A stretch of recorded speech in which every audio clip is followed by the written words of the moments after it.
Just waiting on Jose. You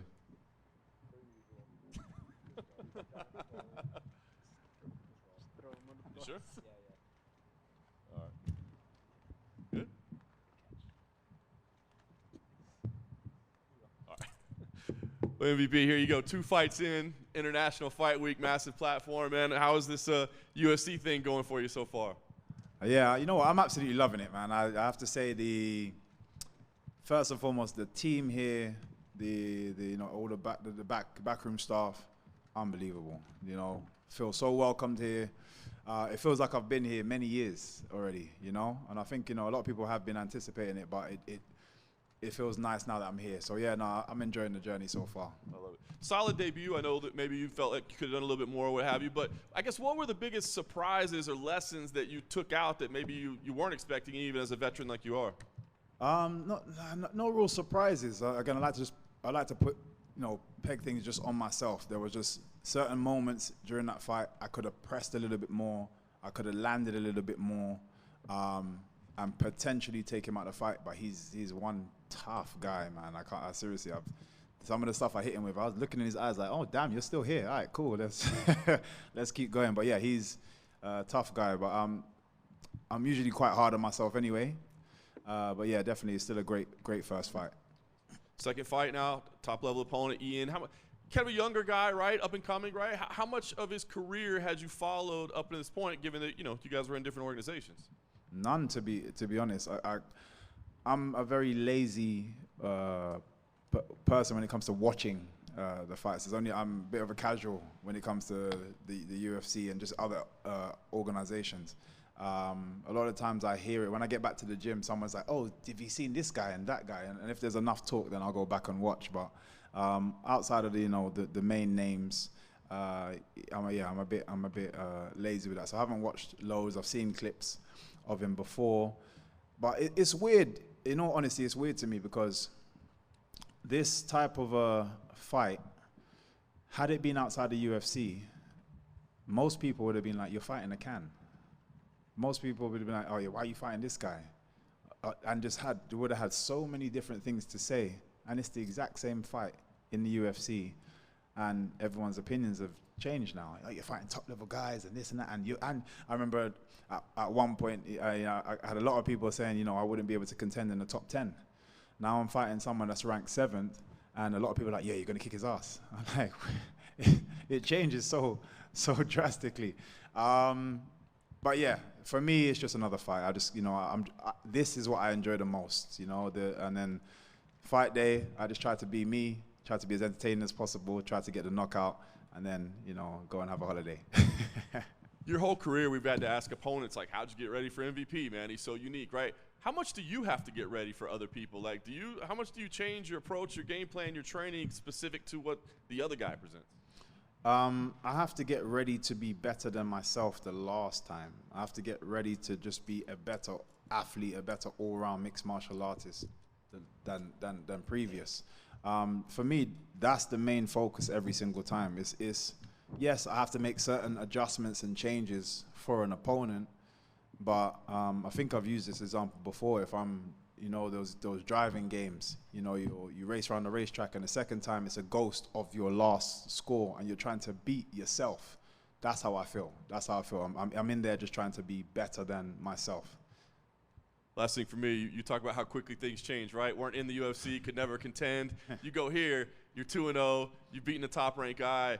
Do you start calling shots? I mean, do you start saying, you know, this is what I deserve next, you know, give this to me? Nah, that's just not my personality. Like, yes, I'm gonna push for certain things. I'm gonna ask for certain things. I'm gonna, you know, try and fight my case, fight my corner.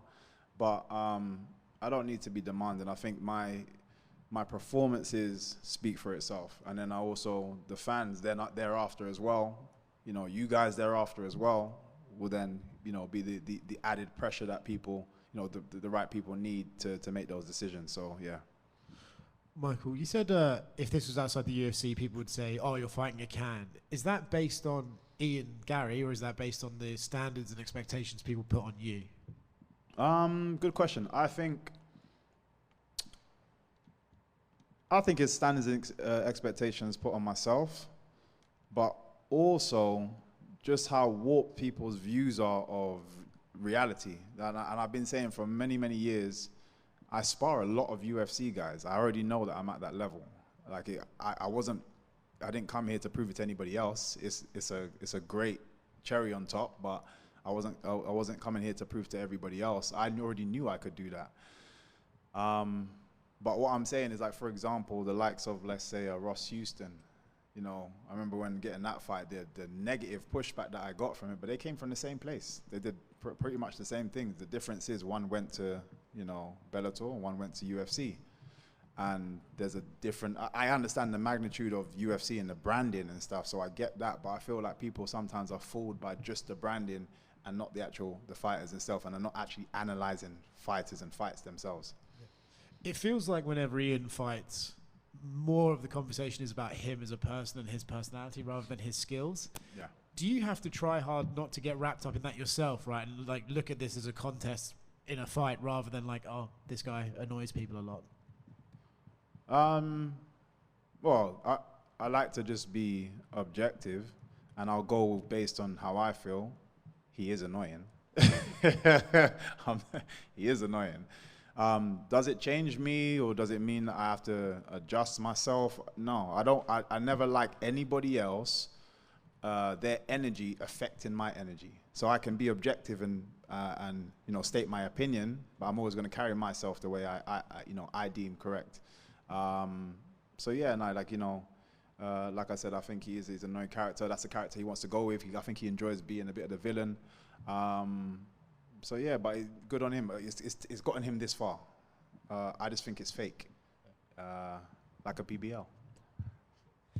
Do you you just said that you don't like people's energy affecting your energy. Do you think that mindset helps you when you go into like the press conference on Thursday and he inevitably talks some shit, that you're able to just brush it off? Yeah, 100%, 100%. I think just as a man, forget even being a martial artist, as a man, you need to be able to hold your stance confidently without being triggered by emotions, being triggered by things around you. And as a martial artist, I think it's even more important. We should be trained in that. And I've been raised in martial arts since 3. So yeah, that for me, that's always going to be my stance. Yes, even if I do something, believe it's intentional.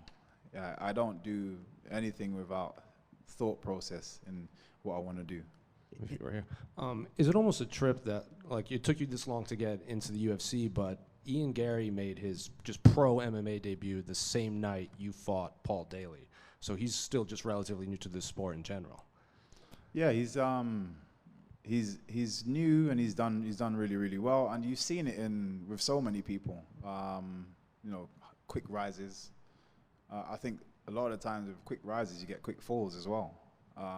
I've been in this a long time, a lot of experience, and gradually, slowly, built my way up to where I am now, and I'm still growing. So,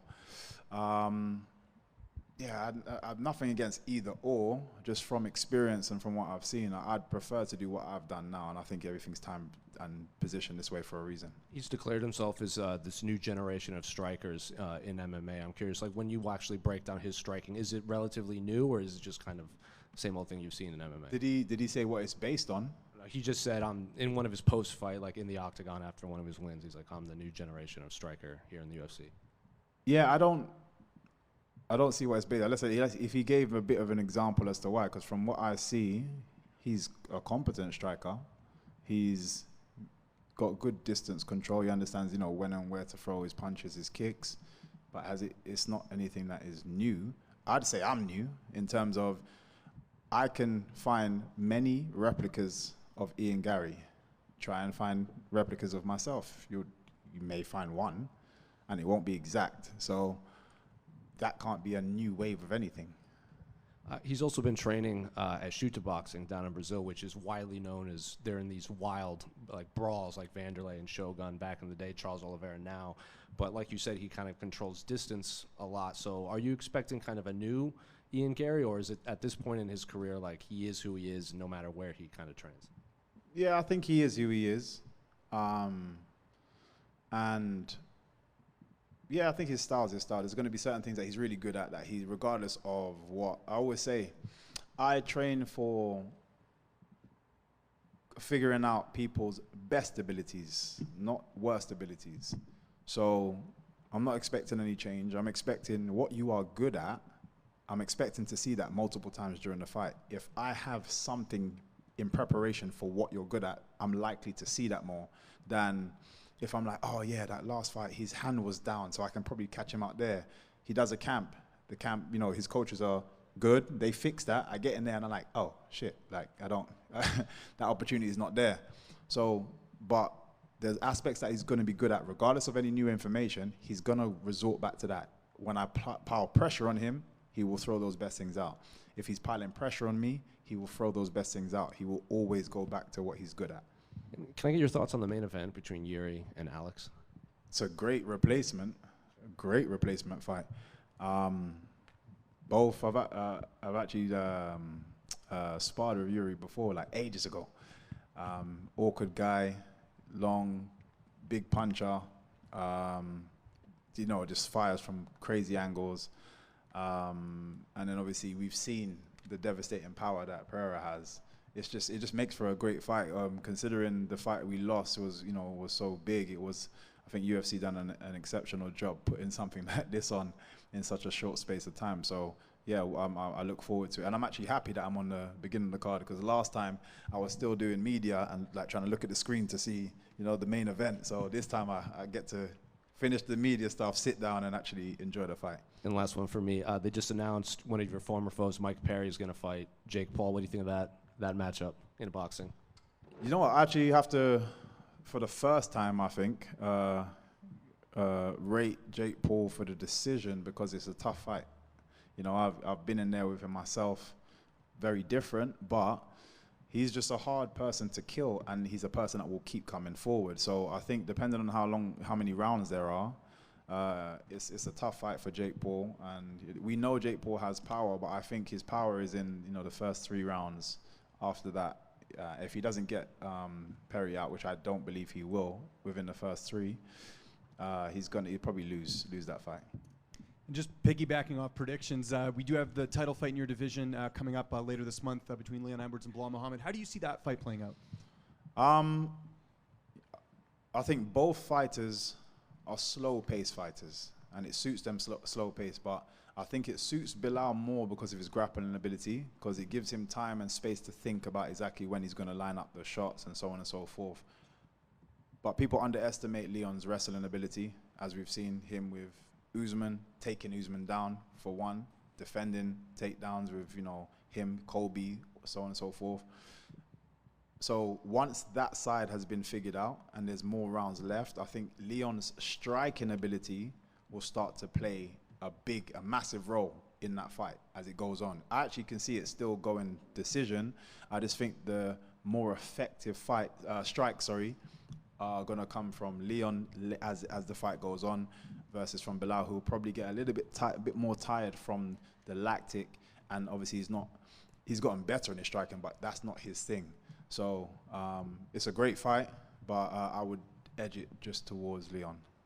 What have you made of Ian Garry overall in the UFC, not outside the cage, but just strictly inside the cage, his performances, his wins? What have you made of his run so far?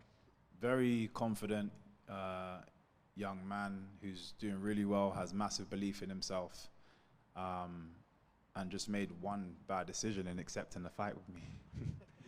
You call him the fake Conor McGregor. What's sort of behind that? Obviously, you can see how much, you know, he's been inspired by Conor McGregor, and I get it. Many fighters away from Ireland have been massively inspired by Conor McGregor. He was there to, you know, when he first started, to see someone like Conor McGregor blow up on the scene and be the, you know, the giant, you know, figure that he is in MMA now. So I understand the inspiration, but trying to do exactly what he does is what I call fake, because your personality may not actually be like that, which is why people are not necessarily resonating with you. Whereas with Conor, you're trying to play the exact same role. With Conor, people love Conor. People like these massive fan base. With you, people hate you. And I think it's because we can all feel when something is not real, when it's not authentic. And I feel it's not authentic with Garry. Therefore, he's fake Conor McGregor, the BBL version. And then also, like, kind of piggybacking off that, a lot of fans you mentioned don't like Ian Garry. Have you found that you've had a lot of support, maybe from people you wouldn't normally get, just because they want to see Garry lose? Have you saw any of that on social media or anything? Yeah, 100%, 100%. Those people I don't care for. They're fans that will chop and change based on like likes and dislikes. True MMA fans will pick somebody that they like for whatever reason, and regardless of their ups and downs in their career, I am a fan of you. You know, and I think that is when you are a true supporter of someone, it's not based on success. It's based on, you know, certain deeper meanings that you get from that person, deeper inspirations that you get from that person, from watching that person. That is when you're a true fan of somebody. We saw Michael Chandler come over from Bellator into the UFC and get a title shot. Do you feel like with a finish here, or even just a win, that you could potentially get a title shot here, just because Garry hasn't lost in the Octagon? Yeah, I definitely think a win puts me in the position where I'm in title shot reach, and that's where I want to be, because in my eyes, I still need one more fight to shore it up. But when you're in that top 5, it only takes one injury. It only takes something that's happened that person doesn't, is unable to make the fight, and you're sat there in top 5. Yeah, I want you next, and the noise that I know I can make and can continue making. I likely, if I position myself like that, I'm likely the person that they're going to want to choose for a title fight. And just last one for me, what do you make of Shavkat Rakhmonov in your division? He's another guy that's sort of hovering around that title spot. A lot of fighters, some fighters want to fight him, some don't. What do you sort of make of his skill set? He's tough, man. You can tell he's tough. I can see he's got a tight squeeze on him. He gets hit a lot, which is, I think, can only last so long, but for right now, he's in that place where he's tough enough to kind of do that. Great style of fighting, great all-rounded grappling and so on and so forth. And I think that would be a great fight as well. Mike. Hey, Mike. I know you've got more important things to focus on at the moment, but have you been following England at all in the Euros? Oh yeah, no, of course. We've got to support England no matter how annoying they are. Yeah, and I've been saying this as well. I genuinely believe the team that we have, the group of youngsters that we have on England, are exceptional. The manager, unfortunately, Gareth, is not good enough to take that team to where we need them to win. They have the ability to do so, but then you got a guy that's playing people out of position, bringing people. For me, didn't really make any sense. You've got Harry Kane that's not really doing much, and he's just guaranteed to get football time on the pitch. He spends more time defending than actually attacking, and yet you bring some of the younger guys that come on, and you see that there's way more balls that are like getting crossed into the box because people are driving towards defenders, which pushes that defense back. It just feels like we try to score a goal and then we become almost like the Mourinho effect. We just try to park the bus, and it's embarrassing, honestly speaking, with the type of speed that we have in that team, talent that we have in that team. It is embarrassing. And yeah, something needs to change, or yeah, I just think we're just going to be saying it's coming home and then being disappointed every single time. So I was about to ask, is it coming home? Sorry? I was about to ask, is it coming home? I'm never going to say that statement positively, because honestly speaking, I think that's our jinx, man. Let's get rid of that saying right now. let's get rid of that saying, and hopefully we get better results. And from one showboater to another, have you seen much of Benjamin Whittaker, the boxer? Yes. Yeah. How do you rate his I showboating? was actually there for his first fight, major fight with Sky. Great, man. He's so entertaining. I think watching his last fight, the issue that he's going to have is he needs a little bit more power, finishing power, which is not there. Entertaining, yes. Some of his head movement, yes, beautiful. He dips in the wrong place sometimes, which can get him caught out. I think sometimes if you spend a bit too much time just focusing on the showboating, especially when I think he's doing it for the wrong reason. When you get that crowd reaction, he's like, oh, I'm going to do some more of this. But when he's, as he goes up in competition, it's going to get harder to do, and you're going to keep trying to chase that. That's not going to win you the fights, So he needs to he's got some beautiful, his hands are amazing. So just sometimes slip one, slip another, land shots Don't slip, because eventually you can't win fights just on defense only. So, but yeah, exceptional fighter. You see, he got headbutted in that last fight. Just Disgusting. Yeah, no, absolutely. Obviously, the guy, was frustrated. He's being himself, taking a mickey. But I'm sorry, but me personally, he headbutted the guy and elbowed the guy. I personally just wouldn't have you fighting on a show again. Yeah. If you can't manage your emotions, I wouldn't have you fighting on any show. Thanks, Mike. No problem. MVP, how difficult of a choice was it to pass up on Manchester and fight at UFC 303?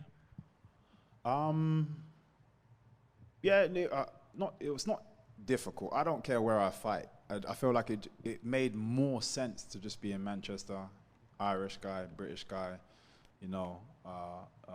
home soil, as well as it would have given me that little bit of extra time because I had literally just come back off holiday, did some training and stuff. I was in Dubai, working over there, some of the guys, but in general, I kind of just been off, just relaxing my body.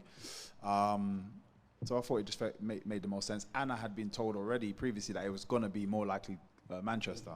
But does it bother me? No, because I'm not going anywhere. This is not my last fight.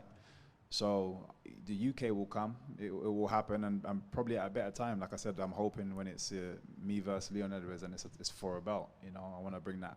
That's when it's coming home. Yeah. And then finally, how nice is it seeing these kickboxers, professional kickboxers, come over to MMA? Obviously, Alex Pereira is the one that's the golden goose right now. But do you foresee more and more coming over? 100%. I'm starting to see more and more just youngsters coming through, and with the kickboxing style. And in all honesty, I think regardless of anything else, and biasly speaking a little bit, but regardless of anything else, people come to our shows to watch a knockout, and you don't get that from a grappling match. I'm not against it. I love jiu-jitsu. I love wrestling. It's an important part of the game. I just, people, we know what people want to see, and I think the youngsters are also becoming aware of that and understanding that those are the kind of things that shoots you up the ladder a lot quicker. So, yeah, definitely seeing more and more, and it's exciting. Michael, right here. When you spoke to Farah Hanoun a couple of weeks ago, you said you think this could be a 2-minute fight. And Ian said in response to that, he doesn't think you're going to be able to hit him and stuff. Is there any world in your mind where this is even competitive, or do you think whichever way it goes, it's going to be pretty fast and furious? No, I was only messing about. What it is, all I know is, I don't know why he doesn't think he's going to get hit, because he gets hit a lot in many of his fights. So it's not, I can say that because the majority of my fights, I very rarely get hit clean. So it makes more sense that I say that. Do I think it's going to be a quick fight? Not necessarily. Is it a competitive fight? Yes. I think everybody at this level, I personally, in my mind, say they are the best in the world. Regardless of the fun that I like to have, they are the best in the world. I'm going to be dealing with the best kickboxer in front of me, and this is what motivates me to be that much better. So yeah, 100%. I take him seriously. I like to play around, have jokes, but I do take him seriously. I do respect his talents. I just think I'm better than him. Just over here. Ian was asked when you were making your debut, how he thought you were going to do against Kevin Holland, and he kind of wrote you off and didn't think you were going to win your debut. Why do you think he wrote you off? Do you think he saw you as a threat to the division? I think everybody sees me as a threat to the division. I think, I feel like I've done exceptionally well in my career by way of making noise. There's so many guys, even when I've come here and I've bumped into fighters, like well-established fighters, they're like, man, I've been watching you for years. Like, I've never known that. But I obviously make a lot of noise. So, second I'm over here, there's going to be a lot of people that are going to try and push that to one side as much as possible and hope that it's somebody else's problem and that somebody else deals with me. And he was hoping that Kevin Holland dealt with me so he doesn't have to hear my name again. And, he keeps climbing and moving forward away from having to deal with this headache, this Rubik's Cube of a fighter. It's long. So I just think, it was a bit of an avoidant move. And he's still trying to play that card, which is stupid because he's fighting me. But, I just think it's more hope that someone else has to deal with me. And he said previously in another interview that he thinks you're going to play it safe and cautious. You know, what do you think about that statement, and how are you going to be approaching this fight? I fight with my hands down. How is that safe and cautious? That's just not safe and cautious. Like my whole life, everyone's like, please, man, put your hands up, man, please. Like that. I fight with my hands down. Like, nothing about what I do is safe and cautious. Like, it's just not a thing. And of course, you've always had, you know, like themes coming into the fight. You've done like the Pokemon, and even in your debut, you danced to the Octagon. Have you got anything planned for this weekend? BBL Garry. BBL Garry. Ooh, ooh. Just hear the come on, man, I'm giving it to you guys. I put it out early. Theme, right? I want you guys to sing as I'm walking in. That's why I dropped it earlier, you know? Yeah, that's the theme this time. Okay, thank you. Thank you, guys. Thank you.